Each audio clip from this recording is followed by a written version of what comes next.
de ta présence, de ta grâce.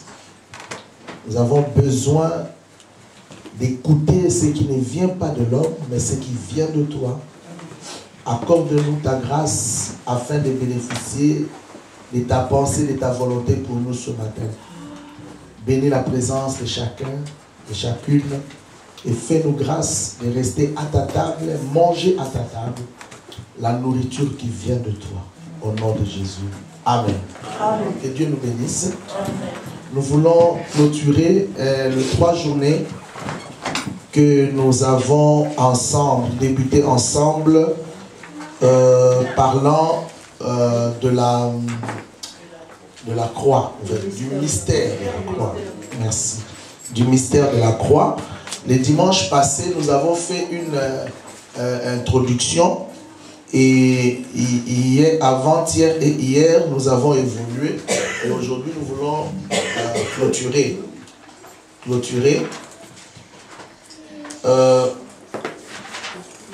Par rapport à la croix,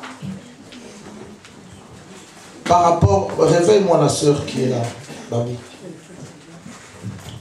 Par rapport à la croix, la Bible nous a donné beaucoup d'éléments. Mais tous ces éléments sont, je dirais, éparpillés.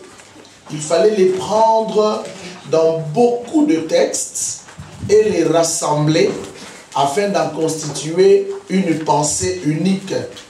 C'est pourquoi nous avons essayé de procéder à parler de la croix par rapport à certains autres livres, par exemple à l'épître aux Hébreux, et puis à Pierre, et puis aux évangiles. Nous avons essayé de démontrer que tous ces épîtres, tous ces livres, tous ces écrits nous parlent de la croix, mais dans des particularités, parce que chacun a sa particularité. On était en train de parler de la croix dans l'épître aux Hébreux. Et là, nous avons parlé, insisté sur la notion de la typologie de l'image et de l'ombre, pour dire que l'Ancien Testament est considéré pour nous comme une ombre de la réalité qui est dans le Nouveau Testament.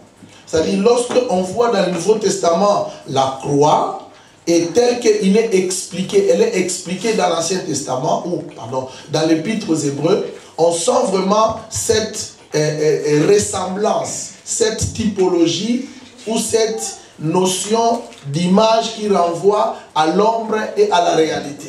Lorsque Jésus était sur la croix, en lisant l'Épître aux Hébreux, il nous démontre beaucoup de choses qui s'est passées et ces choses sont présentes dans l'Ancien Testament. Nous avons détaillé plusieurs typologies. Nous avons par exemple parlé de la typologie d'Azazel. Dans l'Ancien Testament, il y avait les rites. Les rites qui faisaient que le souverain sacrificateur, le jour du grand pardon, appelé Yom Kippour, ou le jour de la grande expiation, le souverain sacrificateur devrait entrer lui seul dans les lieux très saints, attaché par des fils et des cloches, parce qu'il était parti dans la présence de Dieu. Et on craignait qu'il y ait un petit péché étant dans les lieux saints des saints, il puisse mourir et que personne ne puisse entrer pour les récupérer. Et donc on les tire par les fils. Il y avait là la présence de Dieu, la Shekinah. Cette présence faisait que personne n'avait le droit d'aller voir Dieu. Dieu était inaccessible aux enfants d'Israël. Il était le transcendant. Pour arriver à la terre, il faut transcender les lieux, passer du parvis, du lieu saint, jusqu'au lieu très saint. Et dans sa transcendance, il avait donné la possibilité de pouvoir l'atteindre que par un seul homme, le souverain sacrificateur, qui sortait de la famille d'Aaron, tous venus de la tribu de Lévi. Mais quand on voit cette histoire, cette réalité de l'Ancien Testament, en lisant maintenant le Nouveau Testament, notamment cette épître aux Hébreux, et c'est lui qui nous fait voir que Jésus est aussi entré comme souverain sacrificateur dans le tabernacle parfait, dans le tabernacle céleste, dans le tabernacle plus grand, qui n'est pas fait de mains d'homme, qui n'est pas de cette création. Cela veut tout simplement dire que sur la croix, il y a eu la réalité et l'ombre, c'était dans l'Ancien Testament. Jésus est entré dans les lieux très saints et les souverains sacrificateurs qui entraient dans les lieux saints des saints, il a mené le sang de bouc, il a mené le sang de taureau, mais ce sang ne pouvait pas rendre parfait. Ce sang ne pouvait pas ôter les péchés. Il couvrait les péchés. Parce qu'on les déposait sur le propitiatoire. Le propitiatoire, caporet en hébreu veut dire couverture, couvercle. Alors que Jésus, quand il est entré avec son sang, ce n'était plus pour couvrir les péchés, c'était pour expier les péchés. Jésus était à la fois sacrifice et sacrificateur. Et le bouc qui, après que le souverain est entré le jour de la grande expiation, il prend un bouc qui s'appelait Azazel, il pose la main sur lui, il dépose sur le bouc, suivez-moi bien, il dépose sur le bouc les péchés de tout le peuple et on prend le bouc, on les jette hors du cas où il va aller mourir. Effectivement, Jésus, qui est considéré comme la réalité du bouc Azazel de l'Ancien Testament, est allé mourir à Golgotha, hors de la ville, afin de nous sanctifier. Tout ça, c'est des typologies. C'est très important, la croix. Nous avons vu que Paul a dit, je ne prêcherai autre chose si ce n'est le message de la croix. Et il nous a fait comprendre que la prédication de la croix est une puissance de Dieu. Il nous a fait comprendre que la prédication de la croix, l'homme ne peut pas le comprendre, ça dépasse l'entendement humain au point que ça soit une folie. Et l'autre jour, nous avons essayé d'expliquer la croix, mais avec on a parlé de la notion des deux entrées. Toujours dans l'épître aux Hébreux. Jésus est entré dans le monde deux fois. La première entrée, nous avons dit que Jésus est entré dans le monde comme fils de Marie. La Bible dit, tu n'as voulu ni sacrifice, ni holocauste. Écoutez ce que l'auteur dit. Christ entrant dans le monde dit. Il entre dans le monde, il dit, tu n'as voulu ni sacrifice, ni holocauste, mais tu m'as formé un corps. Tu m'as fait un corps, mais voici, je viens, ô Dieu, pour faire ta volonté. En entrant comme ça, dans le monde, comme fils de Marie, Jésus est entré dans toute son humanité. Il était faible. Il pouvait s'agonir.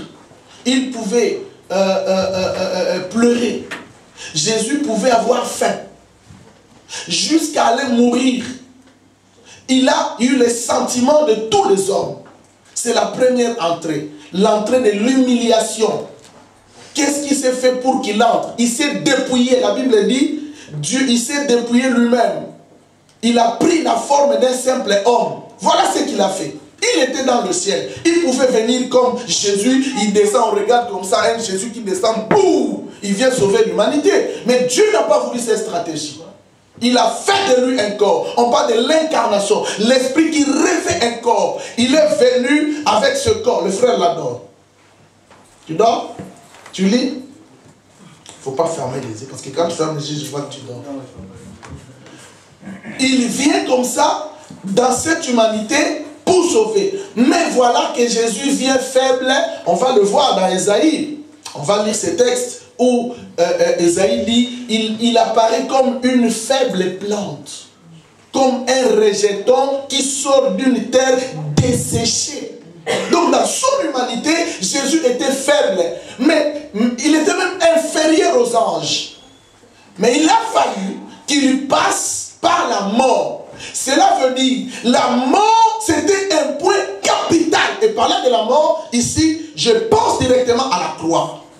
La croix était un point capital. Parce que la croix a permis à Jésus de faire la permutation. Dis avec moi la permutation. La permutation. Il avait la chair. Il avait le corps. Mais quand il veut nous sauver, et d'ailleurs, Romain le dit, Dieu a donné le corps à Jésus pour condamner le péché dans une chair semblable à la chair du péché. Il est venu, mais heureusement pour Jésus, malgré la chair, malgré le corps, il n'avait pas péché. Il n'y avait eu en lui aucun péché. Jésus est entré dans le monde. Mais quand il est passé sur la croix, il voulait faire la transition maintenant. Il a pris la chair. En fait, je considère la croix, la mort à la croix comme la porte d'entrée et de sortie. Je vais vous expliquer. La porte d'entrée comment? Pour entrer dans sa gloire, il a fallu que Jésus passe par la porte de la mort. Mais la porte de sortie aussi, pour sortir de son humanité, il a fallu que Jésus entre par la mort. La mort, c'était le moyen où Jésus quittait l'humanité faible pour accéder à la gloire. Mais il a fallu qu'il subisse la mort. C'est pourquoi au coquille qu'on parle la matin, ce qu'on coufité. Si tu n'es pas brisé, si tu ne rencontres pas la croix, prêche comme tu veux, bâtis des églises comme tu veux, prophétise comme tu veux, zéro. Il faut une transition. Il faut passer par la croix. La croix permettra à ce que je crucifie ma chair, comme Paul dit, crucifiez votre chair afin d'accéder à une nouvelle vie. C'est l'œuvre de la croix. Et Jésus, il est passé par là. Alors, quand il est passé par la croix, le troisième jour, il est ressuscité et Jésus a fait une deuxième entrée. L'épître aux Hébreux, nous avons lu, a dit quelque part, lorsque Dieu introduit de nouveau le Fils de Dieu dans le monde, il dit que tous les anges de Dieu l'adorent. Je vais vous expliquer. Quand il est entré dans le monde pour la première fois, il a pris le corps. Mais quand il est entré pour la seconde fois, il n'avait pas le corps semblable à notre corps. Il avait un autre corps, le corps de l'esprit. Et Jésus devrait devenir le sujet de l'adoration. Ce qui m'a beaucoup béni, c'est que après la résurrection, il est venu vers Marie. Je ne lis pas le texte parce qu'on a déjà lu, je fais juste des rappels. Il est venu chez Marie. Marie veut le toucher. Il dit à Marie, ne me touche pas. Parce que je ne suis pas encore monté vers mon Père. 8 jours après, quand Marie est à, il a dit à Marie, il dit à Marie, va dire à mes frères que je suis ressuscité. Marie, quand elle est allée annoncer la nouvelle de la résurrection, Thomas a lutté. Thomas a dit, non, non, je ne crois pas. Moi, pourquoi j'ai besoin de le voir, j'ai besoin de le toucher. Et la Bible dit, 8 jours après, ils étaient tous assemblés dans une maison. La maison était totalement fermée. Pas d'entrée, pas d'issue, pas de voie d'accès. Mais Jésus apparaît au milieu d'eux. Quand il vient, il dit à Thomas, touche-moi. Maintenant, j'ai réfléchi et j'aimerais que vous réfléchissiez avec moi. Entre le ne me touche pas de Marie. Marie veut le toucher. Raboud, il dit ne me touche pas. Et le touche-moi de Thomas. Mets ta main, mets tes doigts. Quelque chose s'est passé. Alléluia. Amen. Le ne me touche pas de Marie, il dit, ne me touche pas, suivez-moi bien, parce que je ne suis pas encore monté vers mon Père, qui est votre Père, mais va dire à mes frères. Et après, il dit à Thomas, touche-moi. Cela nous a amené à comprendre que, moi personnellement, que quand Jésus a dit à Marie, ne me touche pas après sa résurrection, il était monté vers son Père. Suivez-moi bien. Il monte vers le Père pour être intronisé. Parce qu'il a déjà vaincu, son sang a racheté un grand nombre, il a fallu qu'il soit couronné. Et Jésus, en montant, en allant au ciel, en recevant la couronne, il est descendu maintenant glorieux. Maintenant, il pouvait dire à Thomas, touche-moi. Il pouvait partager la nourriture, disparaître, manger avec les gens, manger avec les disciples. Et Jésus a reçu l'intronisation.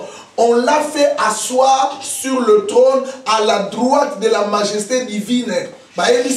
Aussi au Longhi, tu as vaincu, tu as racheté pour Dieu un grand nombre de gens. Maintenant, assis-toi à ma droite, que tous genoux fléchissent devant toi, que toute langue confesse, on prend sa seigneurie, on l'élève, on lui donne toute l'autorité. Il dit lui-même, tout pouvoir m'est donné dans le ciel, sur la terre et sous la terre. Je détiens le nom le plus grand, même par par rapport aux noms qui vont sortir dans ces siècles, il n'y aura aucun nom semblable à mon nom, parce que j'ai vaincu et je suis assis sur le trône. Et la Bible dit, les langues de la terre, les genoux de la terre fléchiront et confesseront sa seigneurie. Amen. Parce qu'il a vaincu. Amen. Et ça, c'était la gloire. Si Jésus n'était pas ressuscité, pour lui, notre foi serait vaine. Mais à cause de sa résurrection, nous sommes fiers d'avoir un homme comme lui qui peut nous garantir la paix, la sécurité, la protection, le succès, la bénédiction. Amen. Jésus est allé recevoir le trône, mais j'ai expliqué l'onction de l'intronisation. Il a reçu l'onction de l'intronisation. L'épître aux Hébreux dit, oh Dieu, ton Dieu t'a oint d'une huile de joie au-dessus de tes collègues. Qui étaient ses collègues? Les anges. Dans l'Ancien Testament, Jésus était égal aux anges. Dans le Nouveau Testament, il est devenu inférieur aux anges. Dans le temps de l'Église, il est supérieur aux anges. Maintenant, les anges pouvaient l'adorer et il a reçu l'onction de supériorité. Parce que avant de commencer son ministère, il avait aussi reçu l'onction, non? Est-ce que vous êtes d'accord avec moi? Amen. L'Esprit du Seigneur est sur moi parce qu'il m'a... C'était pour annoncer et libérer les captifs. Mais lorsqu'il est introduit de nouveau, on lui a donné une autre onction. Si la première onction, c'était l'onction pour le service, la deuxième onction, c'était l'onction pour la supériorité. Amen. Si dans sa première entrée, Jésus devrait servir, il dit, le Fils de l'homme est venu, non pour être servi, mais pour servir. Dans la deuxième entrée, il n'est pas venu comme serviteur, mais il est venu pour être servi. Amen. Amen. Amen. Les lots servir nan. Mais tant que nous avons servir. L'onction de service, l'onction de supériorité. Première entrée, deuxième entrée. La première entrée, c'était l'entrée naturelle. À Botami Nanzela Moisi. La deuxième entrée, c'est l'entrée surnaturelle. Il sort par la résurrection. Et Jésus, Dieu a voulu faire connaître cette intronisation à Jean. La Bible dit, Jean est amené dans l'île appelée Patmos. Dieu ouvre le ciel. Il dit à Jean, regarde le film de l'intronisation de Jésus. Jean regardait. Pendant qu'il regardait, il voit un ange amener un livre scellé de 7 sceaux. On dit, il faut que ce livre soit décellé. Jean regardait, il y a eu un grand silence. Personne ne pouvait ouvrir les livres. Du coup, un des vieillards est sorti et dit, voici les lions de la tribu de Juda. Voilà l'intronisation. Voici les lions de la tribu de Juda. Voici les rejetons de David, a vaincu pour ouvrir les livres et rompre les sceaux. Jean regardait, il cherchait qui est ce lion, qui est ce rejeton. Du coup, il voit sortir du trône un agneau. Et la Bible dit, quand l'agneau est sorti, il prit les livres, il ouvre, il rompt les sceaux. Les 24 vieillards et les 4 êtres vivants se prosternèrent parce qu'il a reçu l'intronisation. Il a vaincu, Dieu l'a fait asseoir et on commence à le vénérer et à l'adorer. Aujourd'hui, tout le monde doit adorer Jésus parce que Jésus a vaincu pour nous. Les deux entrées. Et nous avons aussi vu que Paul, nous sommes toujours dans la croix, Paul a expliqué la mort de Jésus, la croix, dans 4 domaines différents. Ça, c'est hier que nous avons vu ça. Il a expliqué la mort, la croix, dans le domaine culturel. Il parlait de la Pâque. Paul dit, Christ et notre Pâque a été immolé. Si nous voulons célébrer la Pâque, il faut célébrer la Pâque avec du pain sans levain. C'est-à-dire qu'il prend une image, une allégorie. Dans la Pâque juive, on mangeait le pain sans levain. Le pain comme ça. Paul maintenant considère le levain comme le péché. Il dit, si vous célébrez la Pâque avec le péché, vous allez lever la Pâque, le pain. Et donc, ça ne sera pas bon. Il faut que le pain soit sans levure, c'est-à-dire sans péché, afin que vous célébriez la Pâque comme il se doit. Premier aspect premier domaine dans lequel Paul voit la mort de Jésus. La mort de Jésus est pour nous un moyen de nous débarrasser des péchés. Dites Amen. C'est-à-dire, c'est lui qui vit la mort de Jésus, la croix de Jésus, avec sa Pâque. C'est pas normal. Tu ne peux pas festoyer la Pâque. On ne peut pas festoyer la Pâque avec un pain normal. Il faut que le pain soit sans levure. On considère le pain comme toi, la levure comme le péché. Évite le péché. Le levain de malice, le levain de méchanceté, évite ça pour célébrer la Pâque avec un pain de pureté, sans levain. Premier domaine. Deuxième domaine de Paul, c'était le domaine juridique, le domaine du droit pénal. Paul prend ce domaine, il s'inspire de ce domaine par rapport à la Pâque. Paul dit par rapport à la mort de Jésus. Paul, il dit, écoutez bien, le Fils de l'homme a pris notre place. Il y avait une condamnation, une sentence qui a été prononcée contre toi et contre moi. Par les péchés que nous avons commis, Dieu nous avait condamnés. Certains ont été condamnés à l'esclavage du péché. Et Jésus est venu, il a pris la place de Blanche.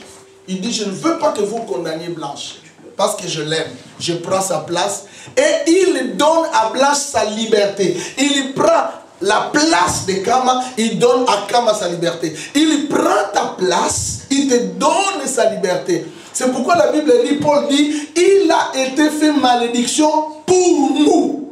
Ah, dis avec moi, pour nous. C'est-à-dire, si ce n'était pas pour moi, Jésus ne serait pas maudit. C'est-à-dire, l'expression de la malédiction de Jésus, c'était parce que ma place, il l'a pris. Il l'a prise. Il a délibéré Kama de la prison et il est entré dans la prison à la place de Kama. Il s'est substitué à mes douleurs. C'est pourquoi Pierre dit, il a souffert. Il a souffert la croix. C'était ta souffrance. Amen. Amen. C'était ta souffrance. Domaine juridique, c'est le remplacement. La sentence est tombée, la condamnation est tombée, il a porté ta condamnation. La Bible dit, Dieu a fait de Jésus péché, pas pécheur. Dieu a fait de Jésus péché, pas pécheur, pour que nous devenions justice en Dieu. Nous sommes justifiés, Jésus a pris notre condamnation. Mais le domaine juridique ne s'arrêtait pas là parce qu'il y avait un autre aspect que nous avons insisté, qui nous a amené dans une prière intense que nous avons fait hier. C'est Colossiens 2. Vous connaissez bien le texte.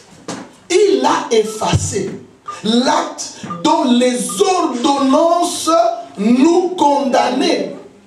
Pour comprendre ce texte, nous rentrons dans la réalité de la croix. C'est-à-dire, à l'époque romaine, lorsque un crucifié devrait porter la croix pour aller au lieu, pour se rendre au lieu du supplice, sur la croix, ou même là où il était crucifié, au-dessus de la croix, on écrivait les motifs de la condamnation du crucifié. Ces motifs-là, c'est ce que Paul comprend par acte de l'ordonnance de la condamnation. Pour Jésus, par exemple, on avait écrit roi des Juifs. Parce que pour les Juifs, ils pouvaient se dire, nous sommes sous la domination. On n'a pas de roi. Mais toi, tu veux faire de ces pays, de la Palestine, une nouvelle royauté. Nous allons t'accuser chez les Romains pour que les Romains t'abattent parce que tu veux t'opposer à César. Alors, on a écrit les motifs, mais ça, c'était un motif bidon. Parce que le vrai motif de la condamnation de Jésus, c'était toi. C'était moi. Amen. Amen. C'était nous. Amen. Mais on n'a pas écrit ça. Maintenant, la Bible dit quoi? La Bible dit, il a effacé le travail qu'il a commencé de faire. On a écrit l'acte de la condamnation de Kama. Condamné pour ne plus... Condamné, condamné, condamné. On a écrit beaucoup de condamnations, beaucoup de condamnations. On a rédigé ça. Parce qu'on devrait rédiger. D'ailleurs, on les rédigeait en 3 langues. On les rédigeait en latin, on les rédigeait en grec et on l'a rédigé en hébreu. Donc, dans ces 3 langues, la langue scientifique, la langue biblique, la langue philosophique, on a écrit ça dans les dons. On voulait dire Jésus est le roi de tous les hommes de science. Jésus est le roi de tout ce qui a trait à la divinité. Jésus est le roi de tout ce qui a trait, je ne sais pas moi. Donc Jésus est le roi de tout. Maintenant, en 3 langues, on a écrit. Toi aussi dans ta famille, dans ta génération, dans tes parents, on avait écrit une loi dont quelques ordonnances étaient pour te condamner et on a mis ça sur ton front. Tu marches là avec une condamnation écrite.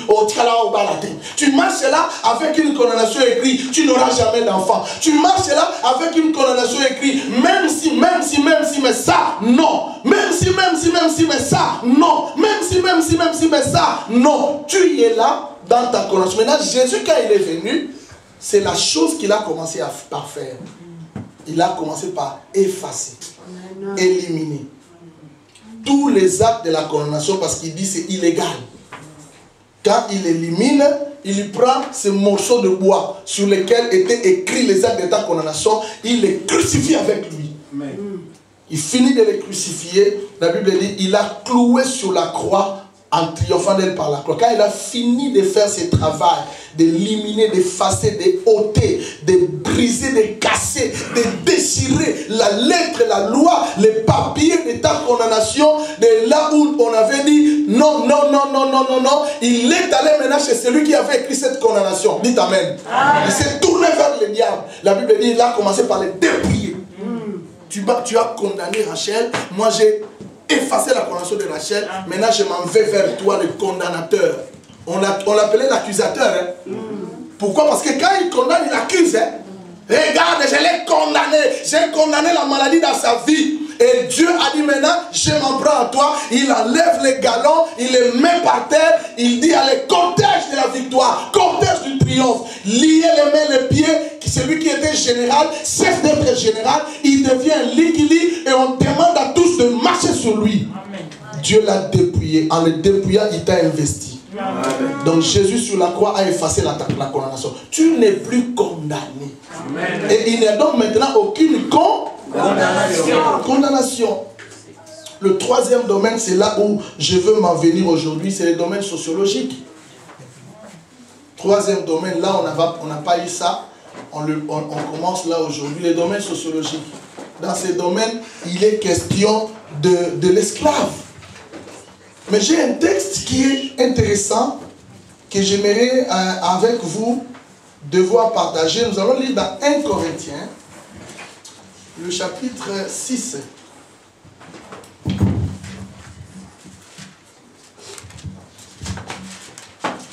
Et ça, c'est le verset 10.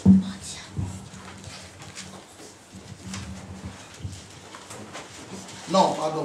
6, 10, écrivez, allez-y lire à la maison. Mais nous lisons plus précisément 7, 23. 6, 10, 8, premier verset. Écrivez, on ne lit pas ça tout de suite là. Allez-y, lisez ça à la maison. Mais nous lisons, non, c'est 1 Corinthiens, pas hébreu. 1 Corinthiens 7, 23. Vous avez été rachetés à un grand prix. Ne devenez pas des esclaves des hommes. Voilà le texte. Vous avez été rachetés à un grand prix. Deuxième texte, Galates 3. Galates chapitre 3. Lisons le verset 13. Christ nous a rachetés de la malédiction de la loi, étant devenu malédiction pour nous. Galates 3, 13, et puis enfin Galates 4 et 5. Afin qu'il rachète ceux qui étaient sous la loi, afin que nous recevions l'adoption. Qu'est-ce que vous allez voir? Il y a un verbe commun dans tous les versets. C'est le verbe racheter. Racheter, merci. Christ nous a rachetés. Alors, il y a 3 domaines dans lesquels nous avons subi les rachats. Le premier domaine, il nous a rachetés dans le domaine du péché. Christ nous a rachetés de l'esclavage du péché. Il nous a rachetés de la loi familiale qui liait votre famille. Christ t'a racheté de cette loi. Troisièmement, c'est par rapport à la malédiction. Il nous a rachetés de la malédiction. Mais l'élément qui m'a beaucoup satisfait, c'est le prix. Il dit, il nous a rachetés à un grand prix. Ça dit quoi? Nous étions des esclaves. Chacun de nous est esclave de ce qui a triomphé de lui. Chacun était esclave. En fait, à l'époque du Nouveau Testament, un esclave était un sous-homme. Un sous-homme. Un sous-homme, c'est qui? Un sous-homme, c'est quelqu'un qui n'est pas sujet, qui est objet. Donc, un esclave était un objet. C'était quoi? Un esclave, c'était l'objet ou le sujet d'un autre. L'esclave n'avait pas de liberté, n'avait pas de droit fondamental. L'esclave dépendait en tout et pour tout de son maître. Il était lié de coups, il obéissait sans réfléchir. On pouvait l'éliminer aujourd'hui, on pouvait s'amuser de lui. Donc il était vraiment esclave, c'est esclave. Quelqu'un qui n'est pas libre, qui n'a pas de mots, qui n'a pas de droit, il n'a que des devoirs. L'esclave, il est lié, ligoté. Il obéit à 100% aux ordres de son maître parce que c'est avec l'argent qu'on achetait l'esclave. D'ailleurs, lorsqu'on rachète l'esclave, même les membres de sa famille deviennent esclaves parce que le père, quand il est esclave, sa femme, ses enfants sont automatiquement esclaves de ce maître-là. Jésus est venu, il a trouvé un certain camalier comme esclave du péché. Quand le péché dit gauche, droite, droite, on lui a posé la question, que faire pour libérer? Parce qu'il y avait le système de rachat des esclaves. Moi j'ai un esclave, je suis fatigué de lui, je fais la noce. Je demande à tous ceux qui veulent venir racheter mon esclave. Papa Didier peut venir, il me dit, bon donc c'est combien? Il faut payer 20 €. Okay. Moi j'ai besoin d'un esclave, prends 20 €, je rachète l'esclave. Dites amen. Amen. Alors nous étions comme ça. Esclave de quelqu'un, Jésus est venu, il a pris un prix. Il a payé un prix. Il n'a pas payé ça au diable. Tu étais esclave du diable, mais il a payé le prix à Dieu. Amen. Dieu dit, donne-moi le prix.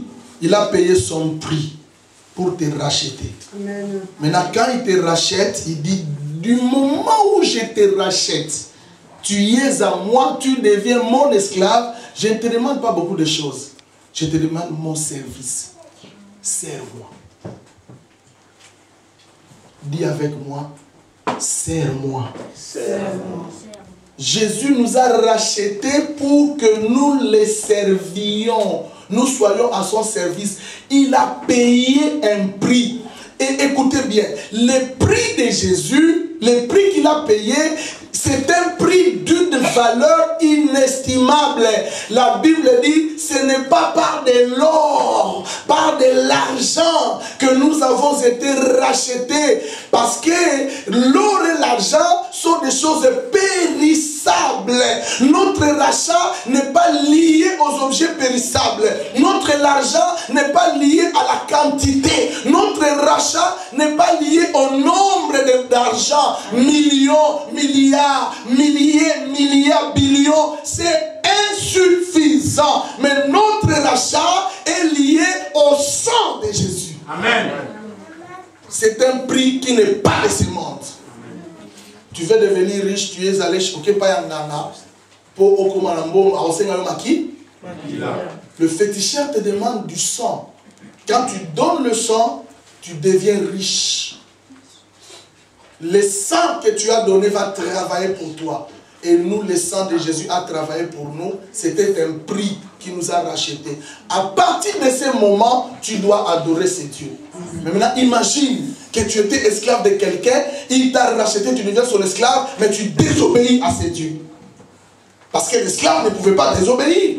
C'était inconcevable la désobéissance de l'esclave.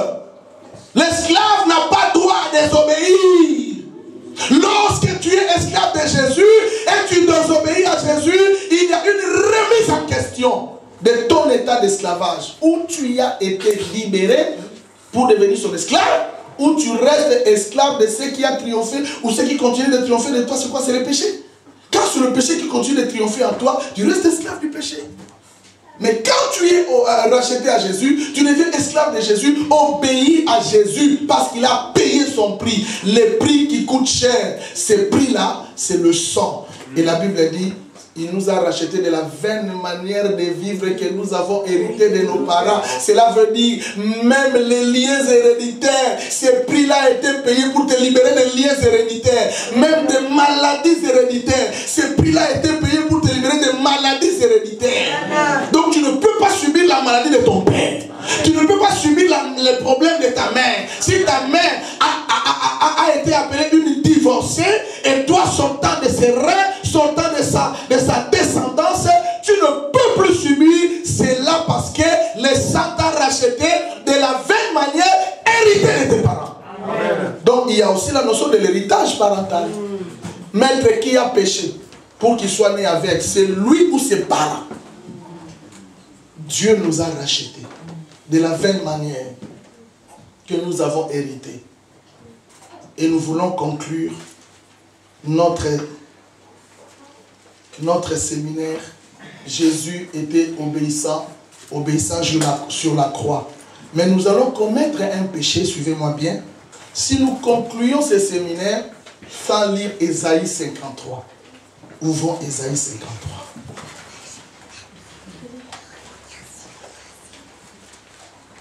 Le prophète Ésaïe, il est appelé le prophète du messianisme. Ce qui est particulier dans ce prophète, c'est qu'il nous explique bien Jésus. On ne peut pas bien comprendre le Messie Jésus si on passe outre Ésaïe. C'est lui qui a dit, une jeune fille viendra, la Vierge sera enceinte. Il nous a même donné 8 siècles avant le nom d'Emmanuel, Ésaïe. C'est-à-dire qu'il a prophétisé de la naissance, ok, et de quoi? De la mort. Parce que le 53, c'est sa mort. Mais voilà comment j'ai subdivisé Ésaïe 53. Vite, vite, on va finir là. Merci pour votre attention. J'ai subdivisé Ésaïe 53 en 5 parties.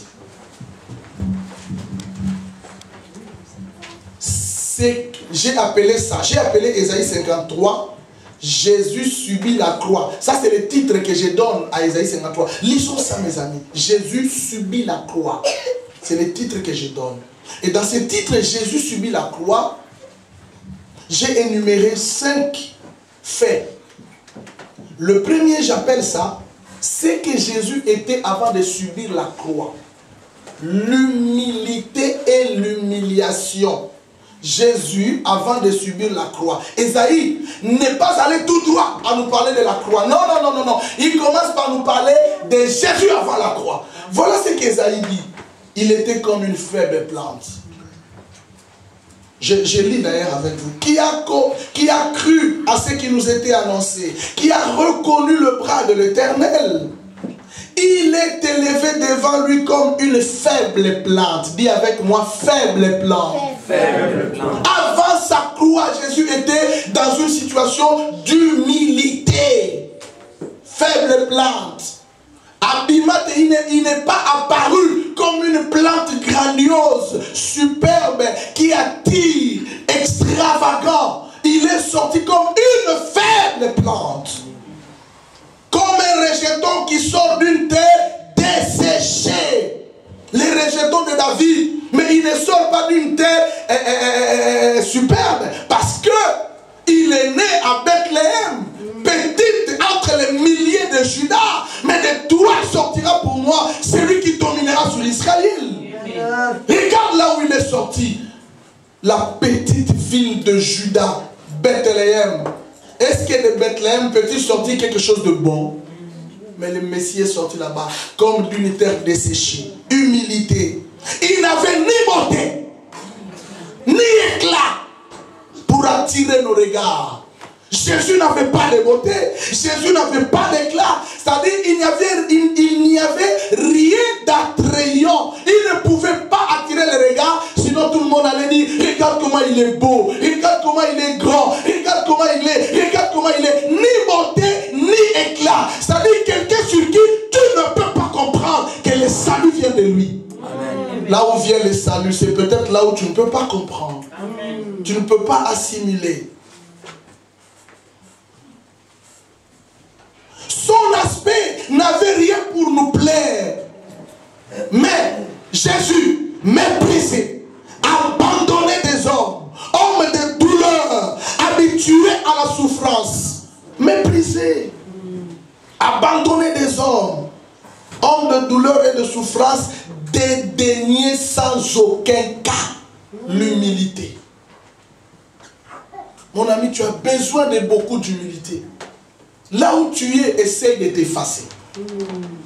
N'entre pas pour que tout le monde voie, c'est Kama qui entre. Non, non, non, non, non, non, non, non, non. L'humilité va te permettre d'accéder à la gloire. Mais si tu as déjà la gloire, tu n'auras plus la gloire. Soyons humbles. B. C'est que Jésus a subi à la croix à cause de nous. Donc, son état, j'appelle ça l'humiliation. Avant c'était sa position, humilité. Maintenant son état, c'est que Jésus a subi à la croix à cause de nous, pour nous. Son état c'est l'humiliation. Voilà ce que Jésus a subi. L'auteur dit, cependant ce sont nos souffrances qu'il a portées. Il a porté. Est-ce qu'il y a quelqu'un qui peut dire avec moi, il a porté mes souffrances? Il a porté mes souffrances. Mon ami, aujourd'hui, quand tu es en train de souffrir, rappelle-toi de ces versets. Dis, au fait, je souffre pourquoi?